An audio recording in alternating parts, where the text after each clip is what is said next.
El catedrático de Trabajo Social de la UNED, Antonio López Peláez, y el profesor de la Facultad de Trabajo Social de la Universidad de Castilla-La Mancha, Emilio José Gómez Ciriano, han publicado conjuntamente un libro, Trabajo Social de Austeridad y Políticas de Bienestar, una perspectiva global, en el que por primera vez se analizan los efectos de las políticas de austeridad en el estado del bienestar.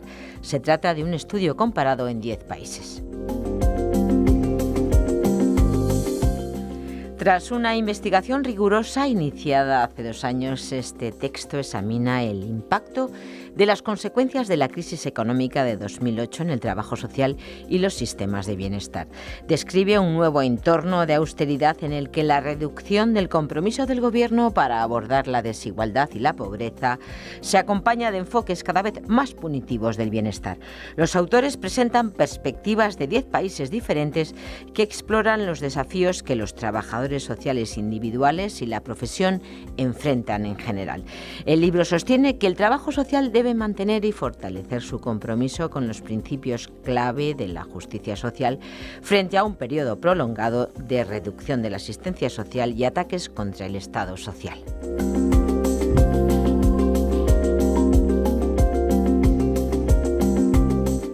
En Sin Distancias nos acompaña hoy el catedrático de Trabajo Social de la UNED, Antonio López Peláez, para mantener una charla con el coautor de este libro imprescindible. Bienvenidos.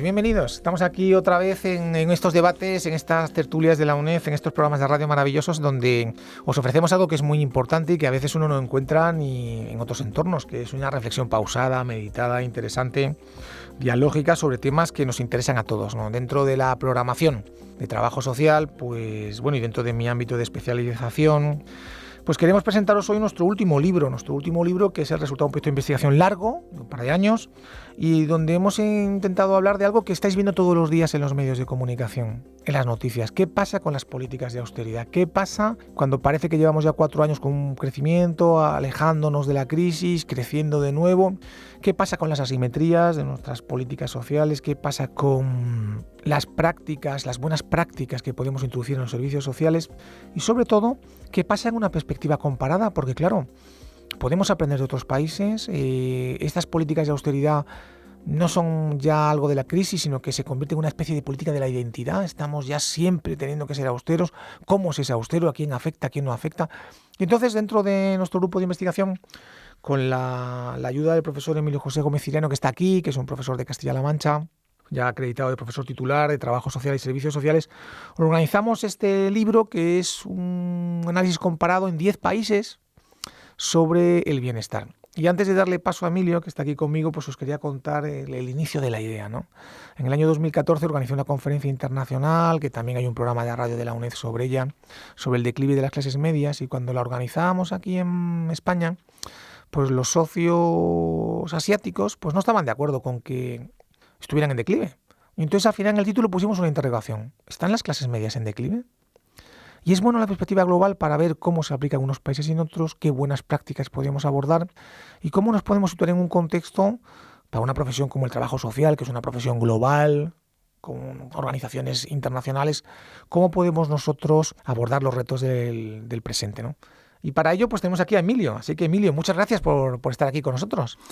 Muchísimas gracias por esta invitación. Es un placer siempre estar en este programa y también contribuir a la reflexión pausada, tranquila, sobre temas que realmente nos afectan en el día a día.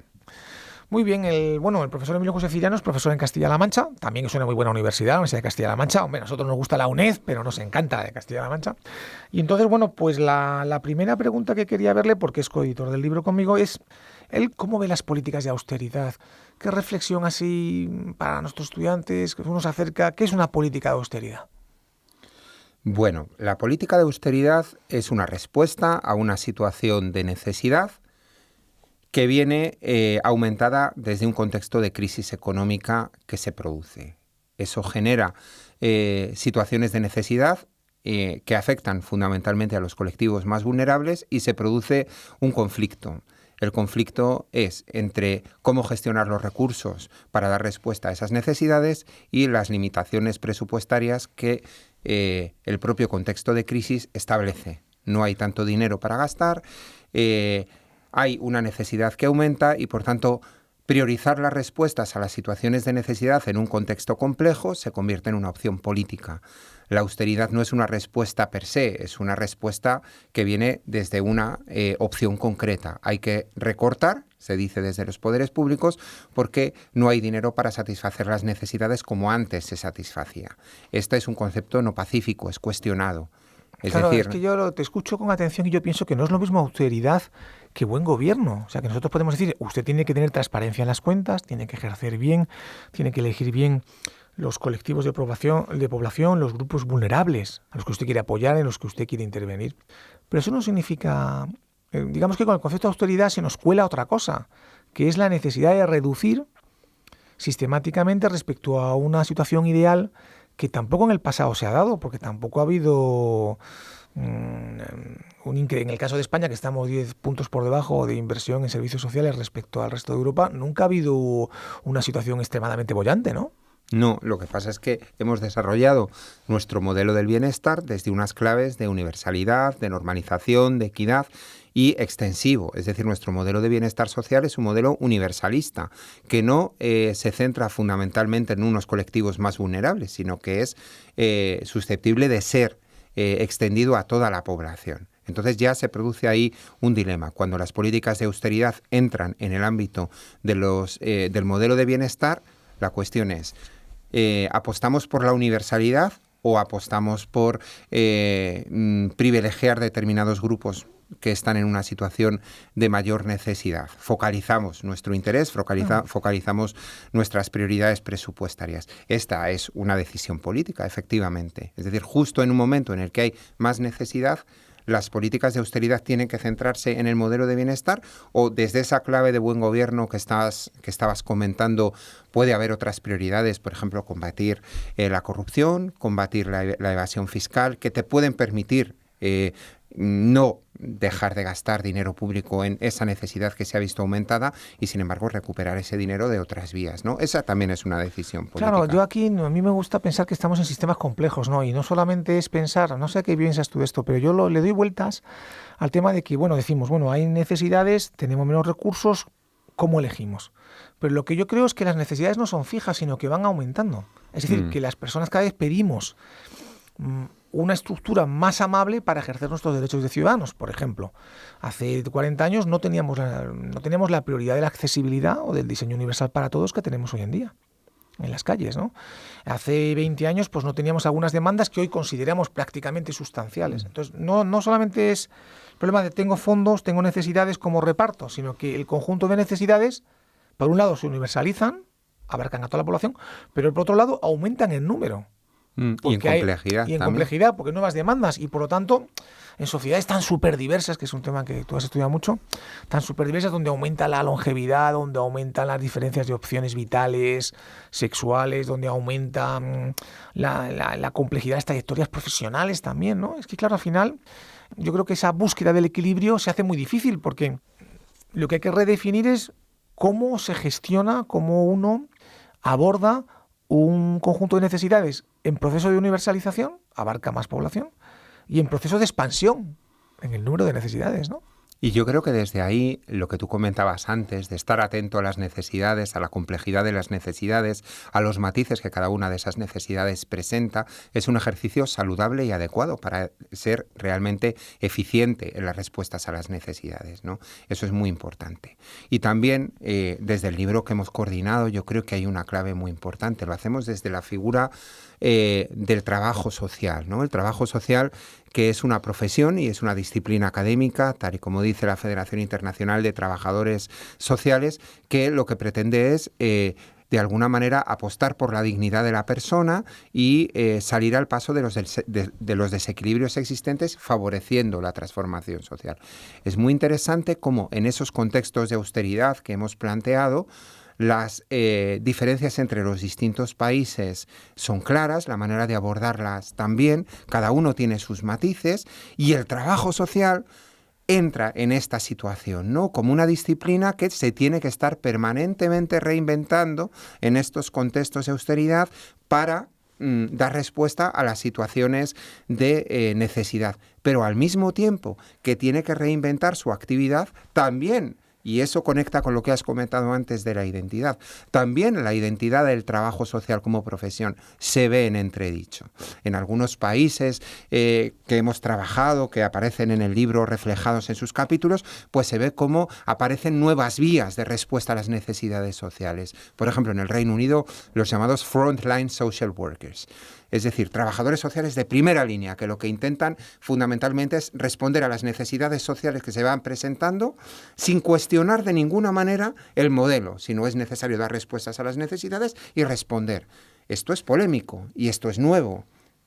Esto antes no se daba, ¿no? Lo que pasa es que en el caso, la verdad es que tengo que recomendar a todos nuestros estudiantes y a todos los oyentes que lean el libro, porque claro, es súper interesante, es muy interesante el darse cuenta de las diferencias y de cómo el trabajo social se define y redefine. Y yo pienso en nuestros estudiantes de asignaturas de trabajo social en perspectiva internacional, o trabajo social comparado, o en el trabajo de fin de grado, de fin de máster para buscar bibliografía adecuada.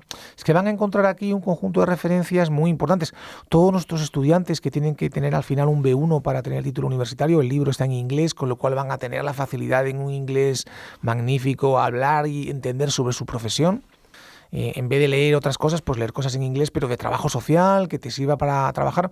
Hay a veces, ahora me pasaba con unos colegas irlandeses que tienen necesidad de buscar nuevos trabajadores sociales porque no cubren las demandas de su mercado interno. Bueno, ¿por qué no hacer las prácticas o trabajar en Irlanda? Pero para eso tienes que saber un poquito. Claro. A mí lo que me llama mucho la atención del libro, ahora cuando lo veo publicado, es que el proceso de austeridad y, digamos, de fragilización del bienestar en el Reino Unido lleva mucho tiempo, ¿no?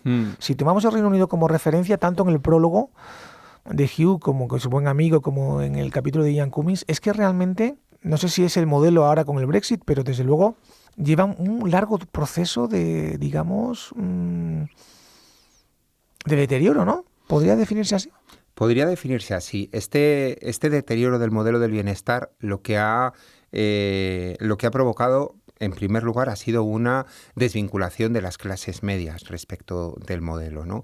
De repente ha habido una desafección, bueno, no de repente, a lo largo de los años, fundamentalmente de los últimos años de la década de los 80 en adelante, una progresiva desafección de las clases medias, desvinculación respecto del modelo del bienestar que en ese momento existía en el Reino Unido y que era bastante amplio, bastante universal, ¿no?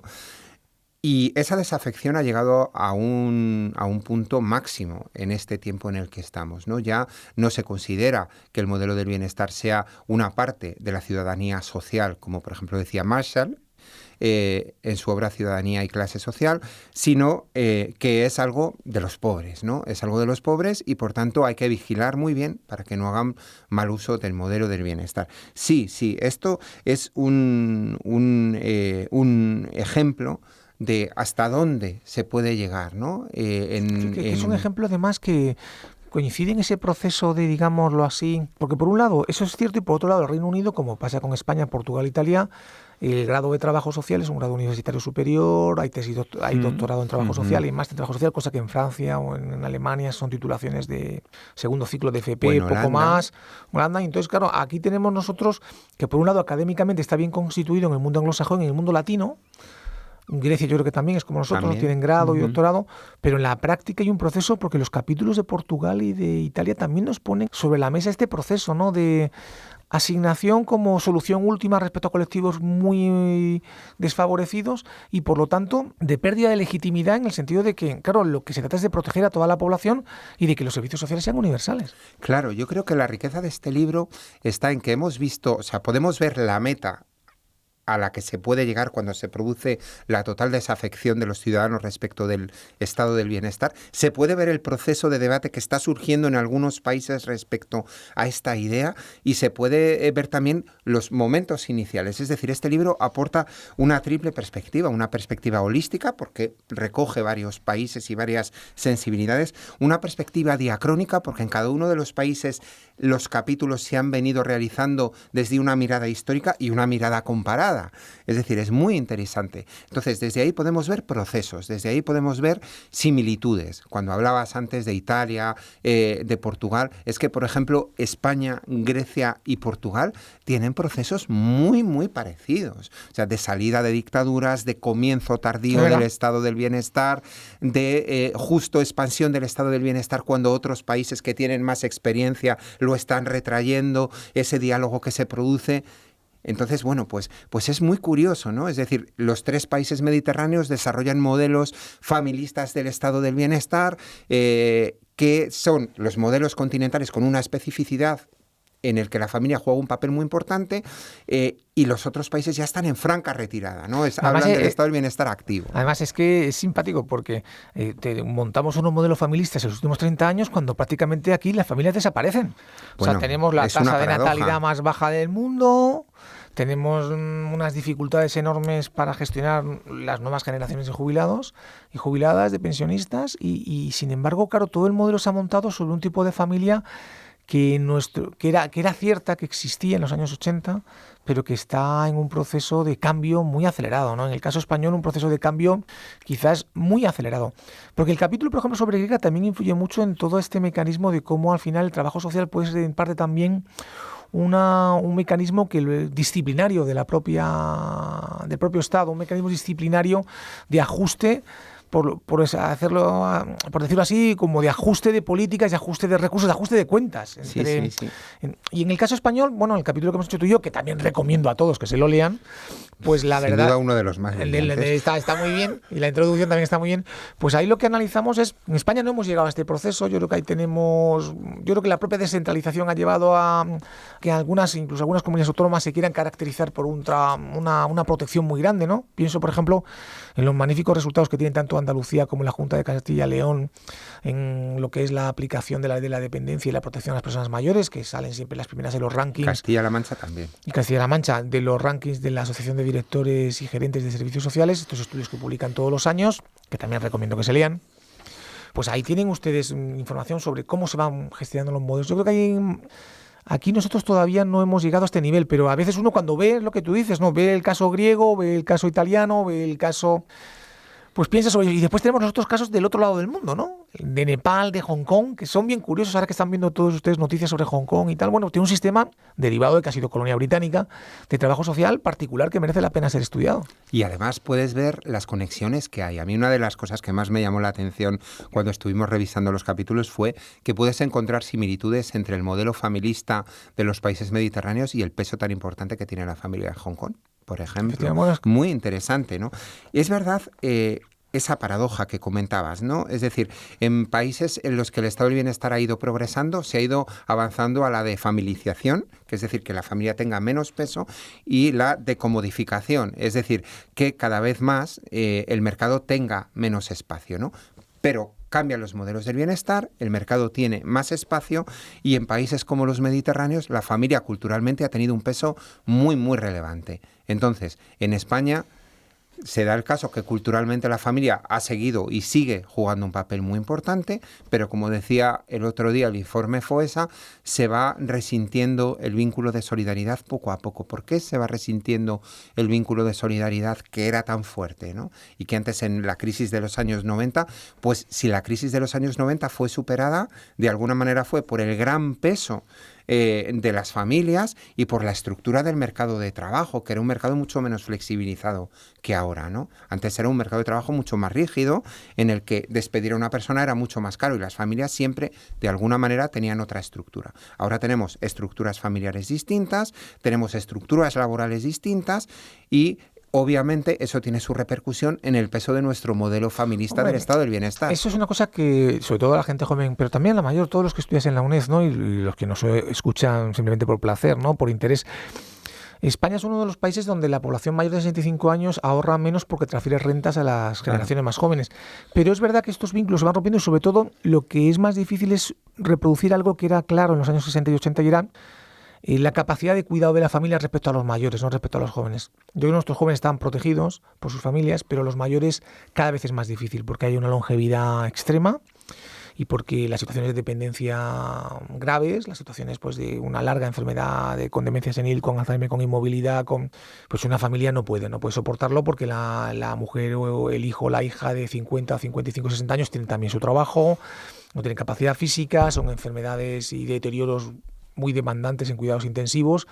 Tampoco tenemos tantas residencias y al final se genera pues lo que ha ocurrido con la población inmigrante, que hemos traído una población inmigrante feminizada para cuidar a nuestros menores y mayores en un porcentaje muy elevado, ¿no?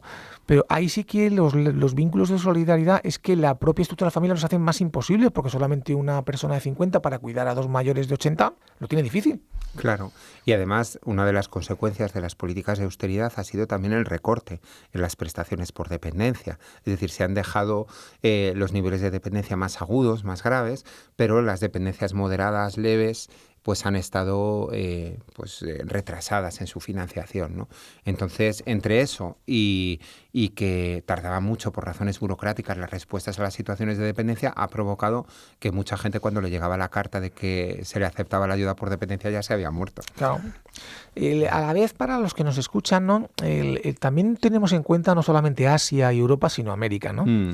Y tenemos un capítulo de Chile, que es un país que siempre se pone como referencia en los procesos de reforma de pensiones, en el crecimiento económico, en la estabilidad, que también salió de una dictadura como España, como Grecia, como Portugal.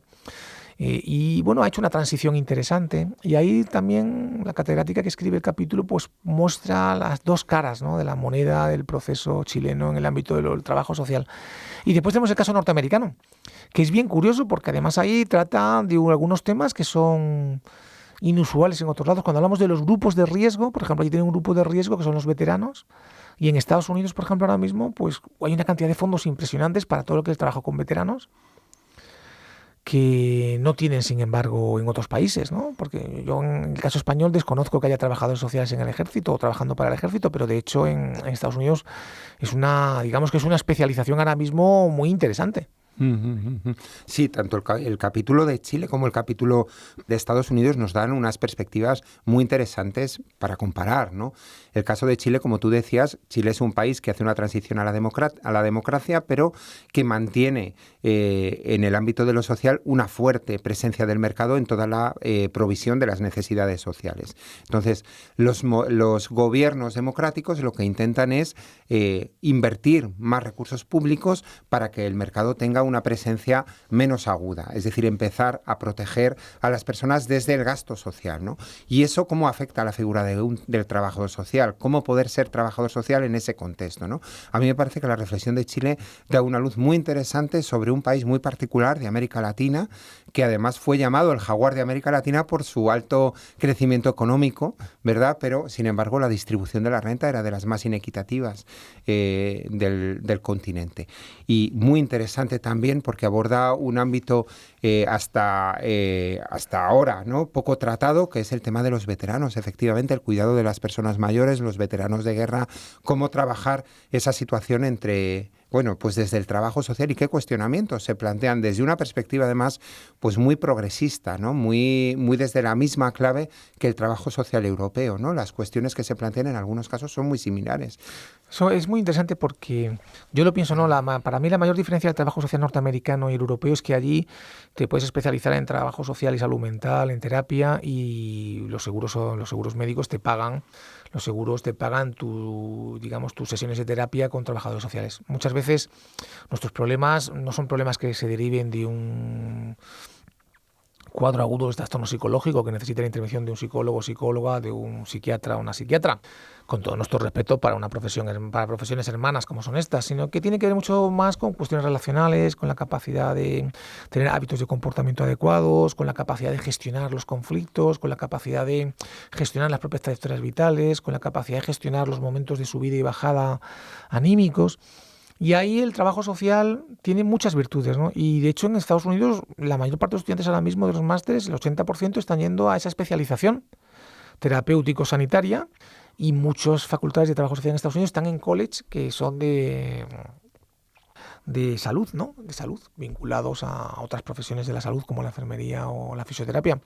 Entonces, claro, todos estos capítulos permiten que nuestro lector o lectora pues vea un mundo muy distinto. Yo creo que está bien, porque muchas veces la bibliografía que utilizamos volvemos a leer reflexiones sobre el trabajo social, sobre el estado del bienestar de hace 30 años, 40 años, 50 años, que sean magníficas, pero necesitamos estas reflexiones actualizadas de personas que están en el campo, porque todos nuestros coautores son personas jóvenes que están realmente desarrollando una labor profesional, incluso en Nepal, pues muy relevante, ¿no? Muy relevante. Bueno, ese es otro caso muy interesante. Volviendo al tema del trabajo social en Estados Unidos, en las conferencias de la Asociación Europea de Investigación en Trabajo Social, que todos los años celebra una conferencia internacional y que aprovecho también para invitar a nuestra audiencia a que pueda participar en la próxima conferencia que va a tener lugar en Bucarest. Una de las claves más importantes tiene que ver también con la presencia en las conferencias inaugurales de profesores estadounidenses, ¿no? Que nos dan las claves del trabajo social estadounidense en campos como el que hemos comentado anteriormente y que son recibidas de una manera muy fresca por nuestros asistentes a los congresos, ¿no?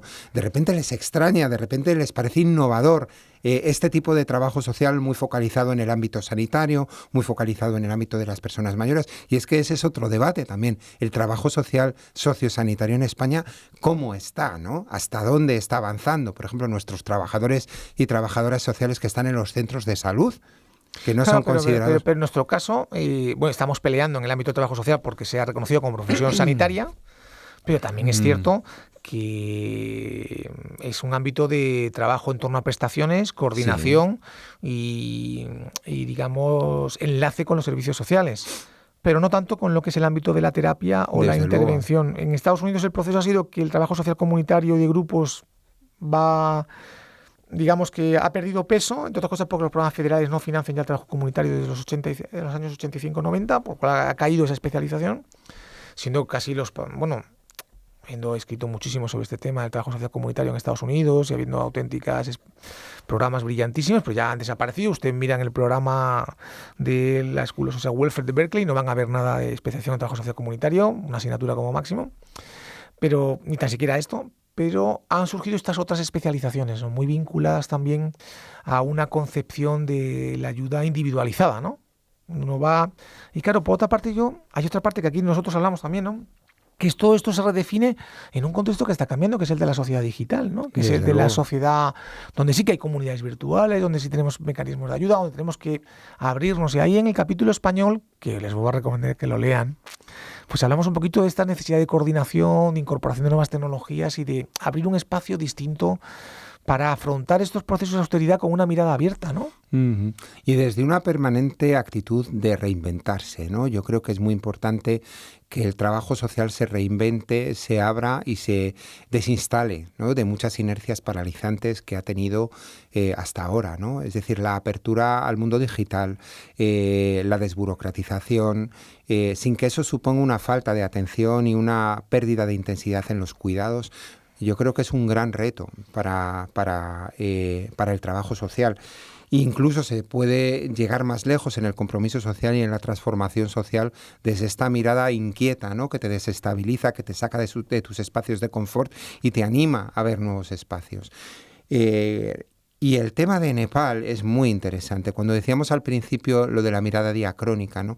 Nepal es un ejemplo de país en el que el trabajo social está empezando.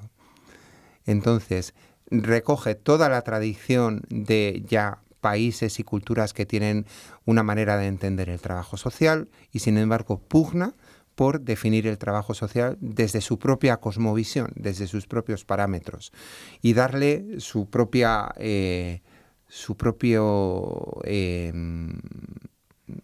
especificidad, ¿no?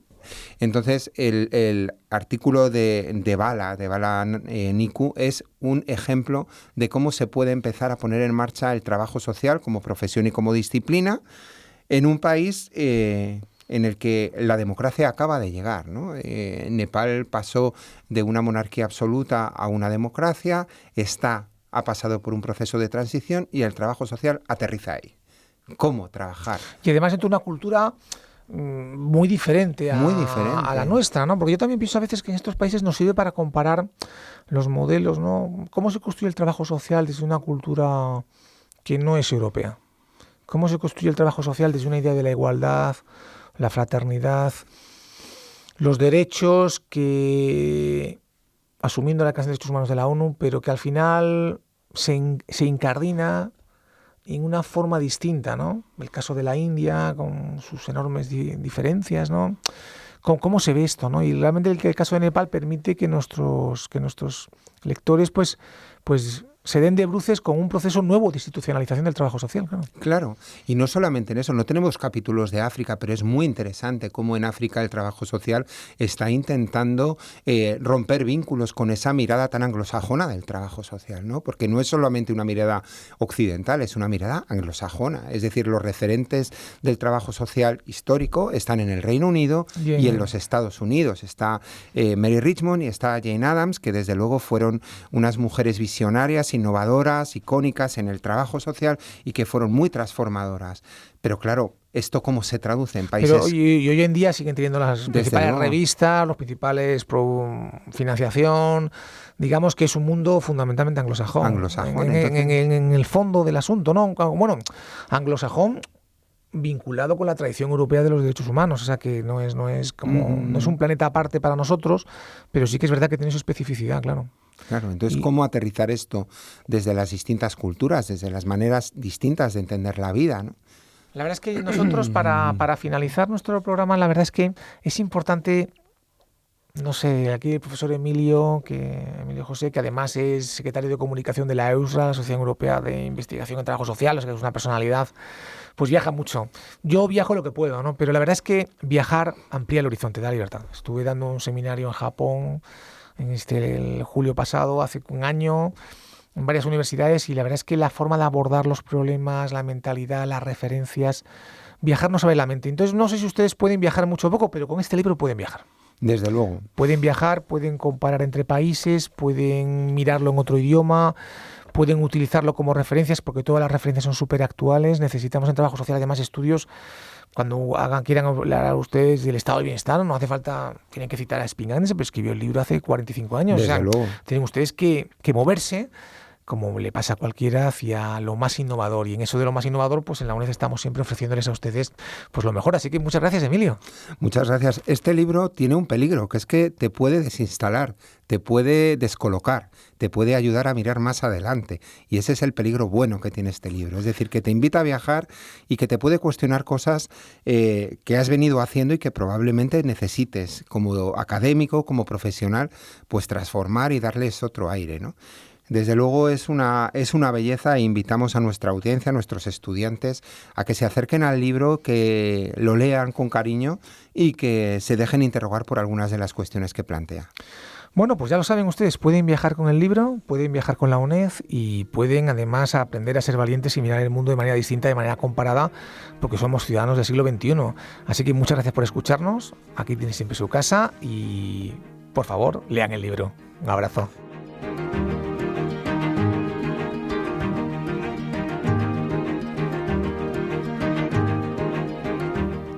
Trabajo social de austeridad y políticas de bienestar, una perspectiva global de la editorial Aranzadi, ese libro que hoy nos han presentado sus autores. El catedrático de Trabajo Social de la UNED, Antonio López Peláez, y el profesor de la Facultad de Trabajo Social de la Universidad de Castilla-La Mancha, Emilio José Gómez Ciriano. Os lo recomendamos vivamente porque en él vais a encontrar las claves para entender cómo han afectado las políticas de austeridad al estado de bienestar. Desde una triple perspectiva, como nos comentaban los autores. La holística, porque ofrece la realidad de varios países. La diacrónica, porque en cada uno de ellos se ha tenido en cuenta su experiencia histórica. Y la perspectiva comparada, por lo que tenemos la posibilidad de observar procesos, similitudes y diferencias de distintos países y comparar la evolución. Un libro actual e inédito si tenemos en cuenta, como decíamos, que se trata de un estudio comparado en 10 países que no se había realizado hasta ahora.